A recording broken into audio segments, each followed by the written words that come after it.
কলকাতাতে আস্তে আস্তে সব আমি কি দেখছি, একদম চারিদিকে রাজনীতির ঝড় চলছে। এই বললাম বাড়ি থেকে আমরা মালদা স্টেশন যাওয়ার জন্য। স্টেশন বলতে ওই রেল স্টেশনের কথা আমি বলছি। স্টেশনে আসার পর আমরা এখানে ফুটব্রিজটাকে পার করলাম। ফুটব্রিজটাকে পার করার পর আমরা এখানে ট্রেনের জন্য অপেক্ষা করছিলাম, আর ফাইনালি ট্রেনেও চলে এসেছিল। কিছুক্ষণ পর আমরা এখানে ফারাক্কা ব্রিজটাকে পার করলাম।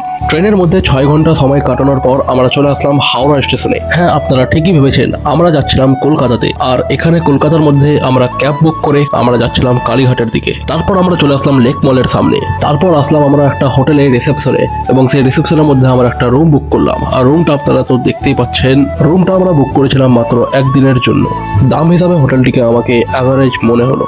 তারপর একটু ঘোরাঘুরি করবার জন্য আমরা হোটেল থেকে বেরিয়ে পড়লাম। হাঁটতে হাঁটতে বহু জায়গা ঘুরছিলাম, আর দেখতে পেলাম একটা চায়ের দোকান। তাই এখান থেকে আমরা চা নিলাম এবং চা নিয়ে এনজয় করলাম, চা খেলাম। তারপর ওই মোটামুটি 9টার সময় আমরা বেরিয়ে পড়লাম একটি হোটেলের জন্য। ভালো হোটেলের সন্ধানে কিন্তু আমরা বেরিয়ে পড়েছিলাম। তারপরে এখানে আমরা পেলাম একটি দারুণ হোটেল, আর সেই হোটেলের ভিতরে আমরা গেলাম। আর দেখছি এখানে কলা পাতাতে আবার খাবার দাবার দিচ্ছে, তো দেখে বেশ ভালো লাগলো, কারণ অন্য কোনো হোটেলে কিন্তু এই জিনিসটা আমি দেখতে পাইনি, মানে কলকাতার মধ্যে। তারপরে এখানে যতগুলো আপনারা দেখছেন যে কাগজ ছাপা আছে, সবকিছুই কিন্তু এই হোটেলের পপুলারিটি বিষয় রয়েছে। খাওয়া দাওয়ার টেস্ট কিন্তু একেবারে বাম্পার লেগেছিল, কিন্তু যখন বিলটা দেখলাম যে সবার মিলিয়ে প্রায় 1220 টাকা লেগেছে।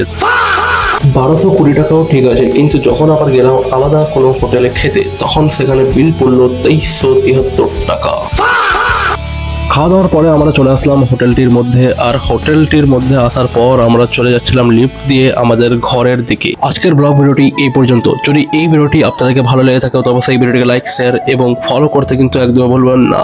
আর হ্যাঁ, ডিউ টু সাম রিজন আমি আর কোনো রকম ভাবে সক্ষম হচ্ছি না ভিডিও বানাতে, কারণ কিছু এখানে কারণ রয়েছে যেটা আমি এই ভিডিওর মধ্যে বলতে পারবো না। Thanks for watching.